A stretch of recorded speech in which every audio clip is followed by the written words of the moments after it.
Chers frères et sœurs en Christ, aujourd'hui, en ce deuxième dimanche de l'Avent, nous allons tourner nos regards vers un passage profond des Écritures, le récit de la chute de l'humanité tel que décrit en Genèse chapitre 3.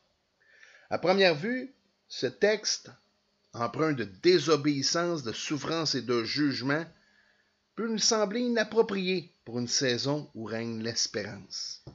Pourtant, c'est précisément au cœur de cette tragédie originelle que l'éclat de la grâce de Dieu s'est manifesté, préfigurant la lumière qui brille dans les ténèbres, lumière que les ténèbres ne peuvent éteindre.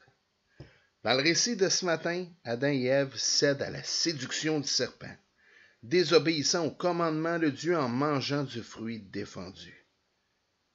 Ce moment marque l'entrée du péché dans le monde, apportant avec lui la honte, la peur et la séparation d'avec Dieu.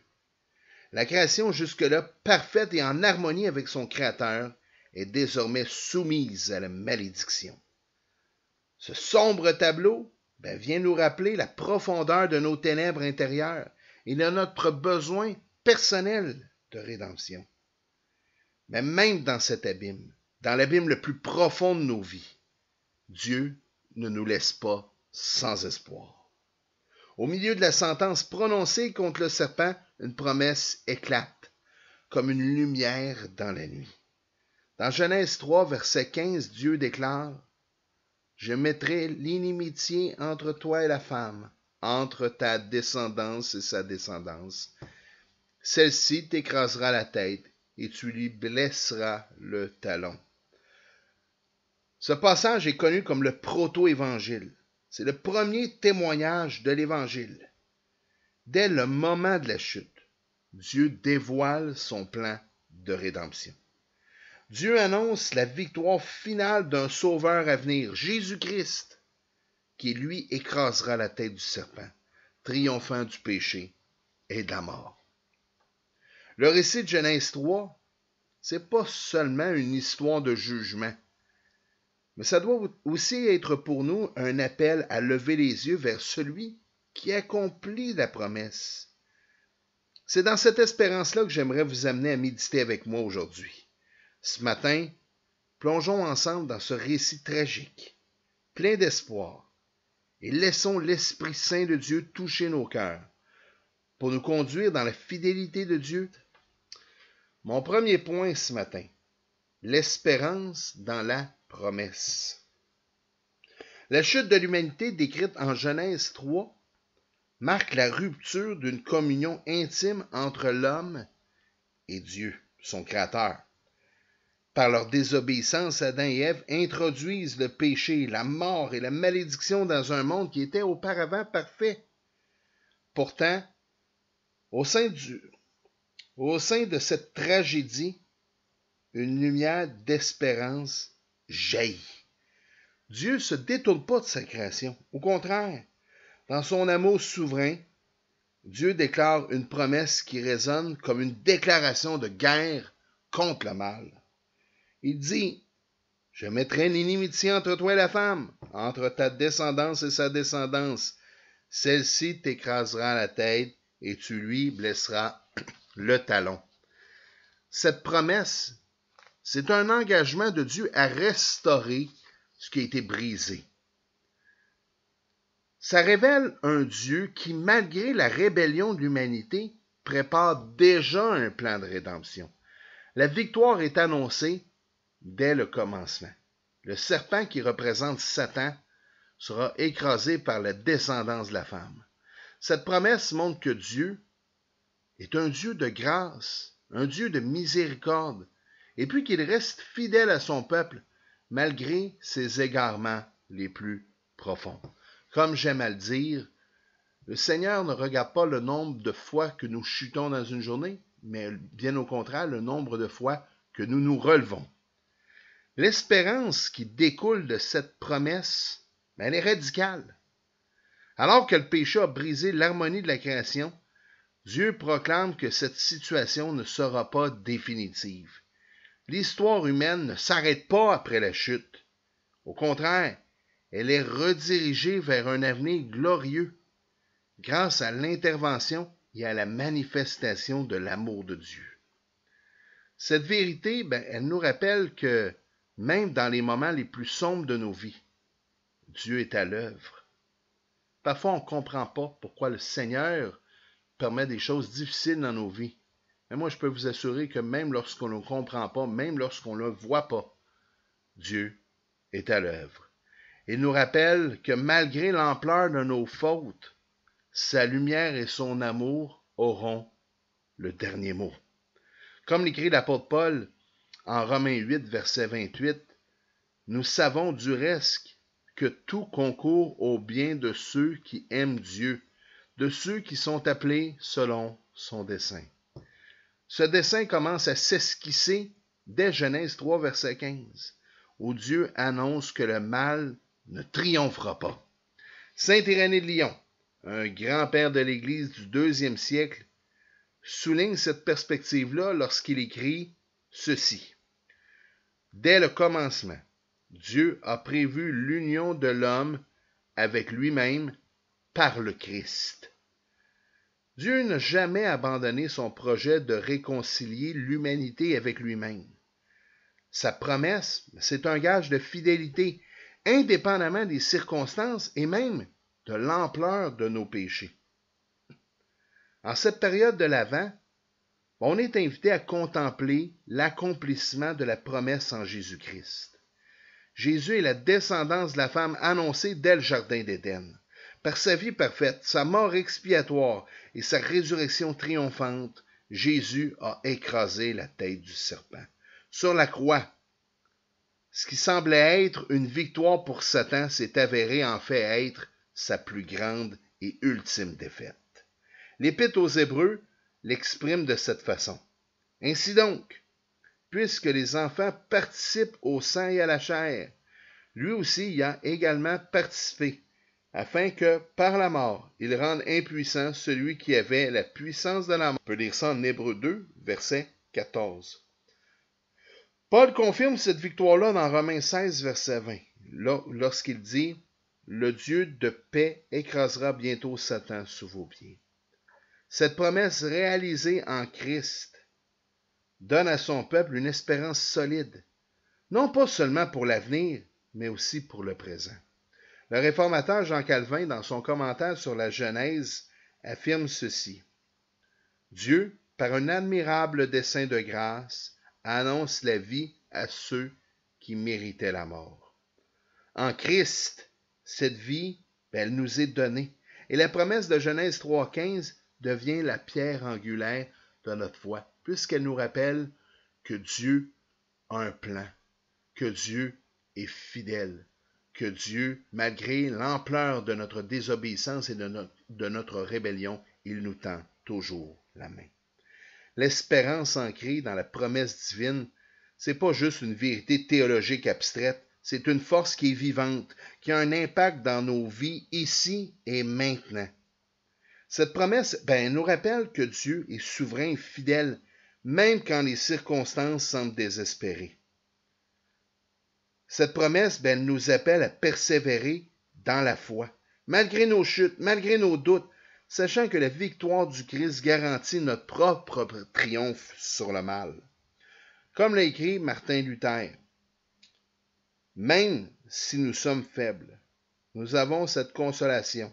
Notre chef, le Christ, a déjà vaincu Satan et a promis de nous soutenir. Alors qu'on avance dans cette saison de l'Avent, cette promesse nous invite à fixer nos yeux sur le Christ, le Sauveur, venu pour restaurer toutes choses. Frères et sœurs, la victoire est assurée pour ceux et celles qui ont placé leur foi en Jésus-Christ. En prenant conscience que notre espérance est ancrée dans l'amour inébranlable de Dieu, un amour que Dieu a manifesté dès le commencement. Ça m'amène à mon deuxième point. Mon deuxième point qui est l'espérance dans l'attente. La promesse de Genèse 3,15, bien qu'elle fût immédiatement proclamée après la chute, elle n'a pas été accomplie aussitôt. Les générations qui ont suivi Adam et Ève ont vécu dans l'espérance de l'accomplissement de la promesse. une espérance souvent teintée d'impatience et de douleur. Il en va de même pour nous. On sait que malgré cette assurance du salut que nous avons reçue par la foi, il nous arrive également de faire preuve d'impatience lorsqu'on vit des situations difficiles ou lorsque même des prières sont laissées sans réponse. Souvenons-nous que cette longue période d'attente entre la promesse de Genèse 3,15 et son accomplissement dans la naissance du Christ reflète la tension entre la promesse divine et son accomplissement. Puis c'est la même chose pour nous. Soyons francs quelques instants. C'est la même chose pour nous qui sommes dans l'attente du retour glorieux du Christ. Le Christ est venu, mais le Christ reviendra et nous sommes dans cette attente. Pourtant, comme on peut le découvrir à travers l'histoire biblique, cette attente, elle n'était pas vaine. Pourquoi? Mais parce qu'elle repose sur la fidélité infaillible de Dieu, une fidélité qui ne faillit jamais à ses engagements. Dieu est l'être le plus fidèle de l'univers. Tout ce qu'il a dit, il l'a accompli. Cette espérance n'est pas seulement valide pour le peuple de l'Ancienne Alliance, mais non, car nous pouvons aussi nous fier à la fidélité infaillible de Dieu et à ses promesses aujourd'hui, puisqu'il est l'être le plus fiable de l'univers. Dans l'Écriture, on voit que la foi dans la promesse de Dieu a soutenu le peuple d'Israël à travers les âges. Dès la chute, Adam et Ève ont dû apprendre à espérer en la miséricorde divine. Leur fils Seth, par exemple, est mentionné comme celui par qui on commença à invoquer le nom de l'Éternel. On peut lire ça en Genèse 4, verset 26. Ça souligne un retour d'une relation avec Dieu malgré la dévastation du péché. Ensuite, on peut voir les patriarches comme Abraham, Isaac et Jacob qui ont vécu cette même foi. Dieu réitère la promesse faite à Abraham en Genèse 12, verset 3, lorsqu'il est écrit « Toutes les familles de la terre seront bénies en toi ». Le prophète Habakkuk capture l'essence de l'attente lorsqu'il déclare ceci. Car c'est une vision encore pour le temps fixé. Elle marche vers son terme. Elle ne mentira pas. Si elle tarde, attends-la. Car elle s'accomplira certainement. On peut lire ça en Habakkuk 2, verset 3. Ce verset nous enseigne que Dieu agit dans ses propres délais, en son temps, comme on aime le dire. Il rappelle à son peuple qu'il faut persévérer dans l'attente joyeuse, active, patiente, confiante. Saint Augustin, dans son récit La Cité de Dieu, écrit ceci. Dieu n'est pas lent, mais patient. Il veut que nous apprenions à espérer non en nous-mêmes, mais en lui seul. Wow! C'est tellement puissant cette phrase-là. Je le répète, Saint Augustin dit, Dieu n'est pas lent, mais patient. Il veut que nous apprenions à espérer non en nous-mêmes, mais en lui seul. Vous savez, des fois, on demande des choses au Seigneur, puis on attend, puis il ne se passe rien. Là, on pense qu'il ne se passe rien. Mais des fois, Dieu travaille à des endroits. Par exemple, on prie pour une épouse, pour un époux. Le coudonc, il n'y a personne qui arrive. Mais arrêtez, Dieu est en train de préparer peut-être notre cœur, peut-être le cœur de notre future épouse ou futur époux, pour qu'on puisse se rencontrer. Mais Dieu travaille. Dieu n'est pas lent, mais patient aussi, par rapport à nos péchés. Dieu pourrait nous détruire immédiatement de ce spot, soyons clairs. Mais le Seigneur est là, il attend, il est patient. Il nous tend la main, il attend qu'on prenne cette main. On doit prendre conscience que l'attente, même si c'est parfois difficile, c'est un outil que Dieu utilise pour notre transformation spirituelle. Ça nous apprend à vivre une dépendance totale envers Dieu. La saison de l'Avent nous invite à revivre cette même posture d'attente, à la fois rétrospective et prospective. On se souvient de la première venue de Jésus, le Messie promis. mais on anticipe aussi son retour glorieux. Cette tension, elle est bien résumée dans Hébreux 11, verset 13, qui parle des patriarches. C'est dit, c'est dans la foi qu'ils sont tous morts, sans avoir obtenu les choses promises, mais ils les ont vues et saluées de loin.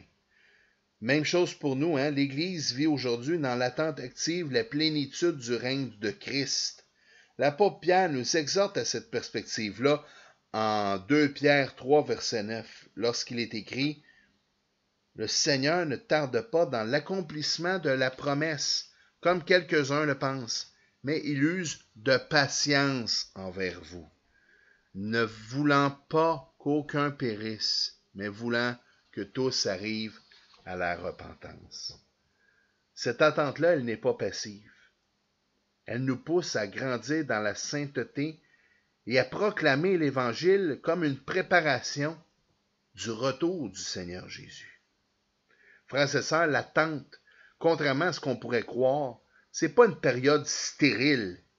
Dieu, dans sa sagesse, utilise ces périodes pour accomplir ses desseins.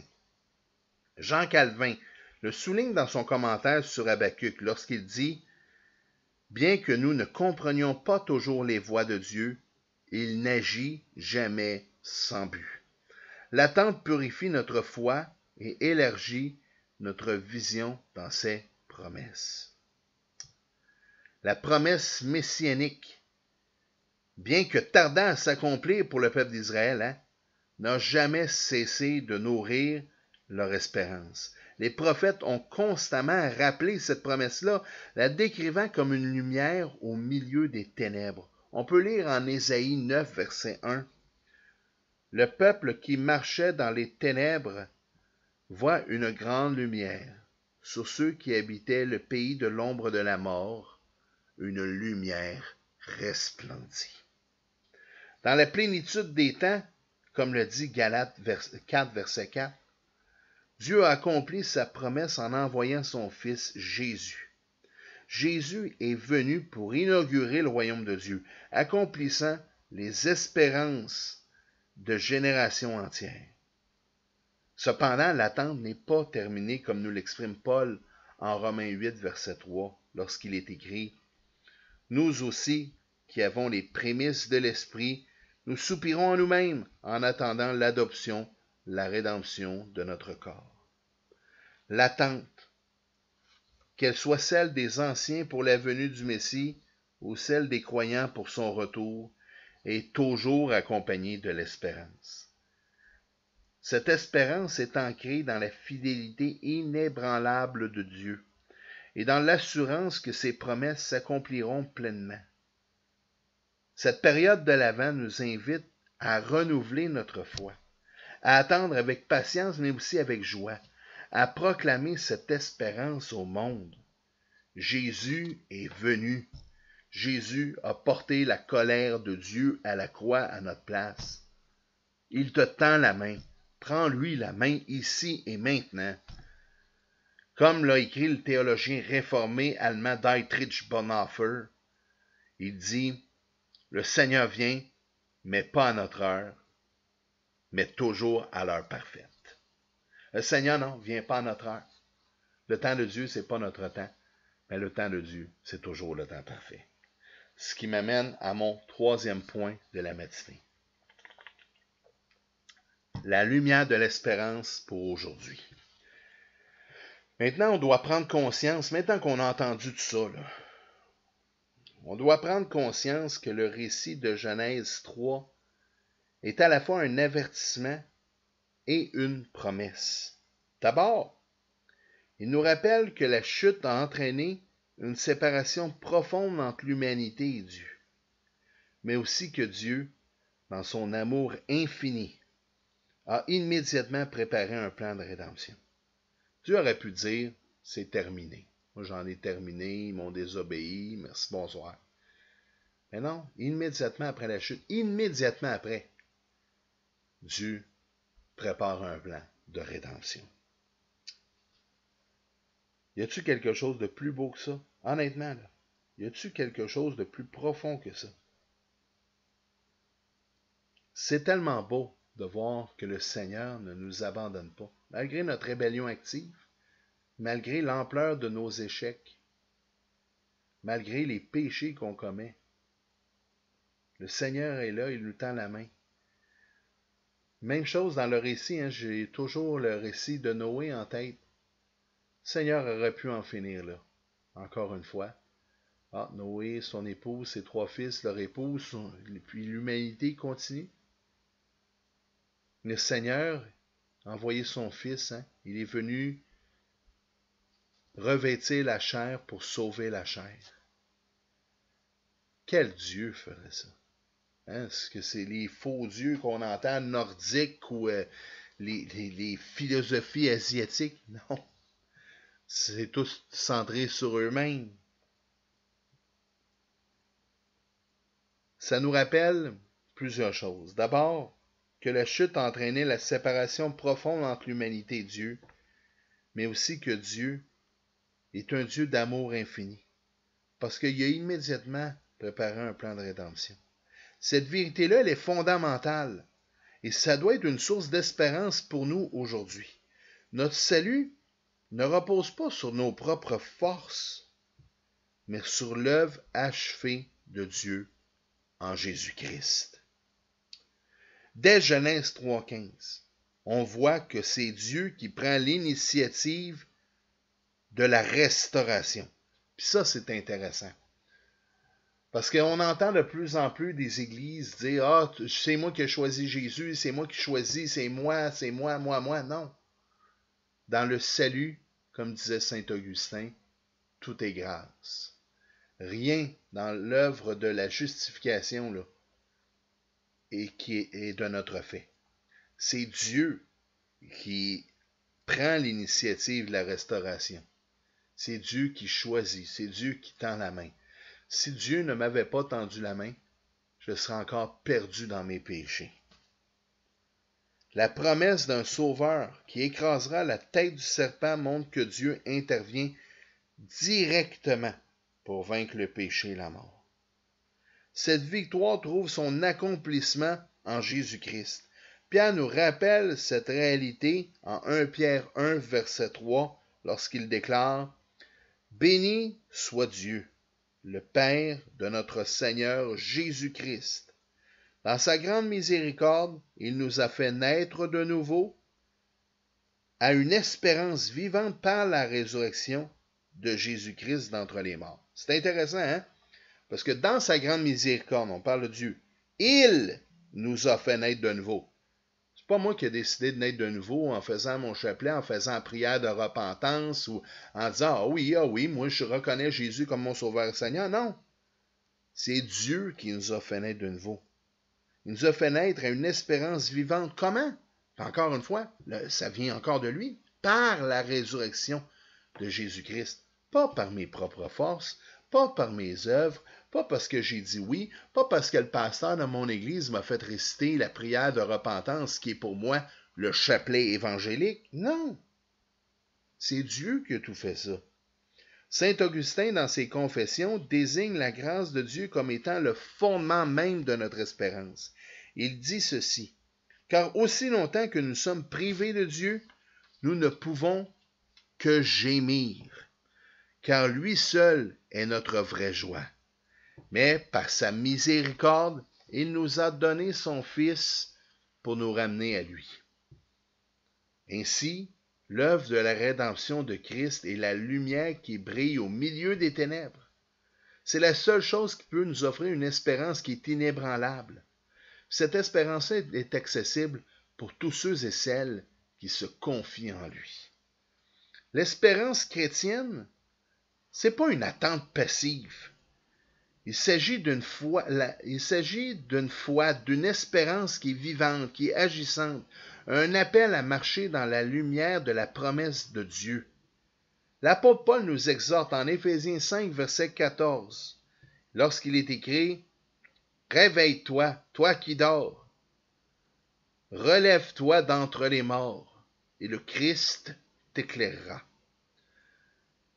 Cette marche dans la lumière implique forcément de rejeter les œuvres des ténèbres et de vivre dans l'obéissance et la confiance envers Dieu. T'as beau dire, moi je suis chrétien, moi je vais à l'église le dimanche, moi je vais à mes couples de prière, mais en réalité, en marge de tout ça, tu vis dans une vie de péché, puis tu dis, c'est pas grave, personne ne le sait. On s'entend-tu que tu ne marches pas dans la lumière? Tu ne peux pas marcher dans la lumière quand tu es publiquement, puis à l'église, puis le restant de ta vie, marcher dans les ténèbres. Non, ça ne marche pas. John Owen, grand puritain, écrivait ceci.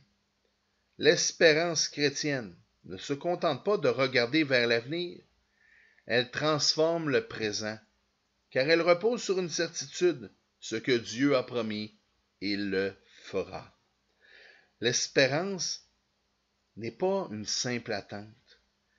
C'est une dynamique qui renouvelle nos vies, et même plus encore, notre marche avec Dieu. Si vous vous sentez accablé par le poids de vos péchés, si vous vivez des épreuves difficiles, si vous avez des doutes, rappelez-vous que la promesse de Genèse 3,15 s'est accomplie lorsque le Christ a porté notre condamnation à la croix. Charles Spurgeon, le prince des prédicateurs, le déclare avec force lorsqu'il dit « Lorsque le péché semble plus lourd que jamais, regardez à la croix et souvenez-vous que tout a été payé. Aucun péché n'est trop grand pour le sang de l'agneau. » Et moi, je connais des gens qui ils ont péché dans la semaine, s'empêchent d'aller à l'église. Oh, j'ai péché, je vais m'empêcher de prendre la Sainte Seine. Oh, j'ai ici, je m'empêche. Relisons la citation de Spurgeon. Lorsque le péché semble plus lourd que jamais, regardez à la croix et souvenez-vous que tout a été payé. Aucun péché n'est trop grand pour le sang de l'agneau. Le Seigneur a tout pris à la croix. Ça, c'est pas une permission de péché, soyons clairs. Mais lorsqu'on sent lourd, lorsqu'on sent le poids de nos iniquités lourd, tournons nos regards vers la croix. Souvenons-nous. Et ensuite, allons au pied du trône de la grâce. Demandons pardon au Seigneur. Il est juste et fidèle pour nous pardonner. Le pardon et la réconciliation avec Dieu sont accessibles pour tous ceux qui se repentent et croient en Jésus-Christ. C'est deux choses, le salut. C'est pas seulement « Ah oui, j'ai la foi, mais je me repens pas de mes péchés. » La foi produit la repentance. La foi véritable, là, elle produit la repentance. Ça prend ces deux éléments-là. Si vous êtes découragé par les ténèbres de ce monde, par les épreuves de vos vies, souvenez-vous que la lumière du monde est déjà venue. C'est le Christ. Plus encore, rappelons-nous que la lumière du Christ est plus puissante que nos ténèbres et nos péchés et que rien, absolument rien, ne saurait nous séparer de l'amour de Dieu manifesté en Jésus-Christ notre Seigneur, comme on peut lire en Romains 8, verset 39. Comme l'affirme saint Athanase d'Alexandrie, un très grand saint des premiers siècles de l'Église, il dit ceci. Le Fils est descendu pour illuminer les cœurs obscurcis. Ce qui est l'éclair ne peut jamais être dominé par les ténèbres. Si ton cœur a vraiment été éclairé par la foi en Jésus-Christ, non pas que tu ne tombes pas, mais tu ne pourras jamais retomber sur tes anciennes chaînes. Pourquoi? Parce que tu appartiens au Seigneur, tu ne pourras pas retourner. Le Seigneur te donne un esprit de puissance. Nous avons l'Esprit Saint en nous, qui nous conduit, qui nous éclaire, qui nous convainc de péché, de justice et de jugement. Rappelons-nous que cette lumière est une source de consolation, mais aussi de force pour affronter les défis de nos vies et ceux de notre époque également.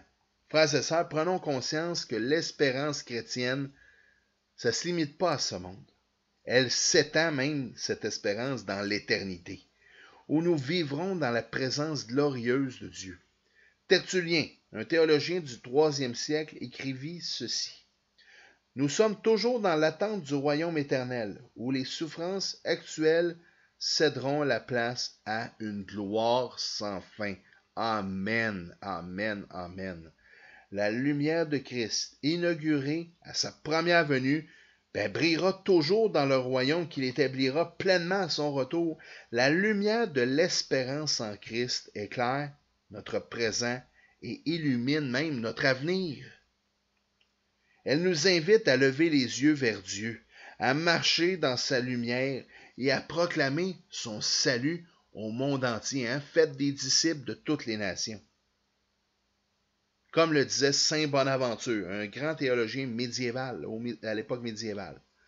Le Christ, lumière véritable, éclaire tout homme qui vient à lui, dissipant l'ombre du péché et illuminant le chemin de la vie éternelle.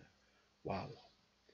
En cette saison de l'Avent, renouvelons notre espérance dans le Dieu qui a tenu et même qui tiendra toujours ses promesses.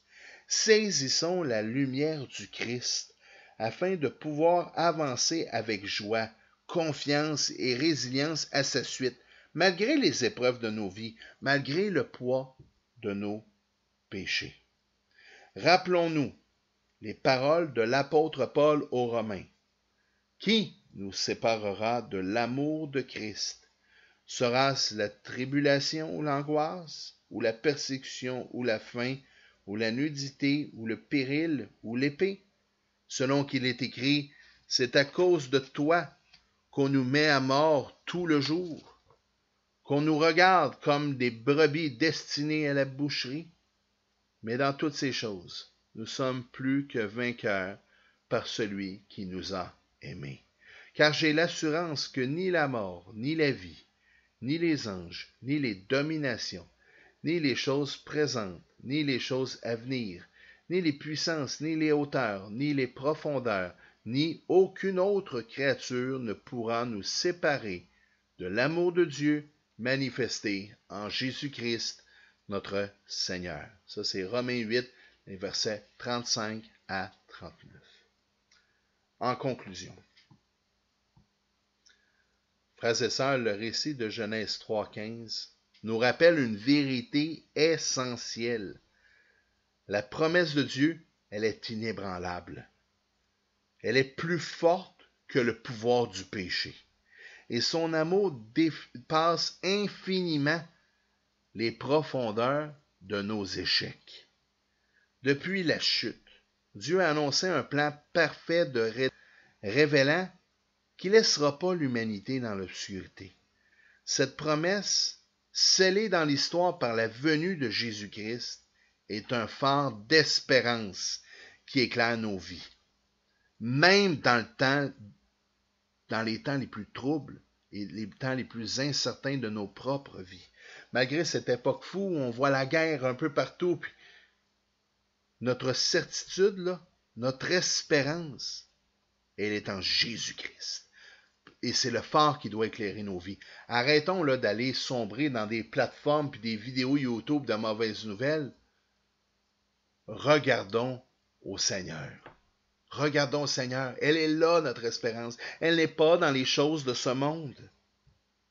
La période de l'Avent, c'est un temps pour nous souvenir et même pour célébrer cette espérance. Comme l'écrit l'auteur de l'Épître aux Hébreux en Hébreux 12, verset 2, c'est écrit « Fixons nos regards sur Jésus, l'auteur et le consommateur de notre foi, qui, en vue de la joie qui lui était réservée, a souffert la croix, méprisé l'ignominie, et s'est assis à la droite du trône de Dieu. » Christ est la promesse accomplie, celui qui a écrasé la tête du serpent et qui nous assure la victoire finale. En ce deuxième dimanche de l'Avent, on est invité à ouvrir nos cœurs à cette vérité vivifiante et transformatrice, que l'espérance de Dieu imprègne nos pensées, éclaire nos décisions et transforme nos vies. Préparons-nous non seulement à célébrer la naissance de notre Sauveur, mais aussi à vivre dans la lumière de sa promesse, attendant avec joie son retour glorieux. Ainsi comme saint Augustin l'a dit, dans la foi, espérer, dans l'espérance, aimer, dans l'amour, persévérer, car c'est ainsi que nous marchons vers celui qui vient. Que cette espérance nourrisse vos âmes et remplisse vos vies de la paix et de la joie en Jésus-Christ, notre Sauveur et Roi. Amen.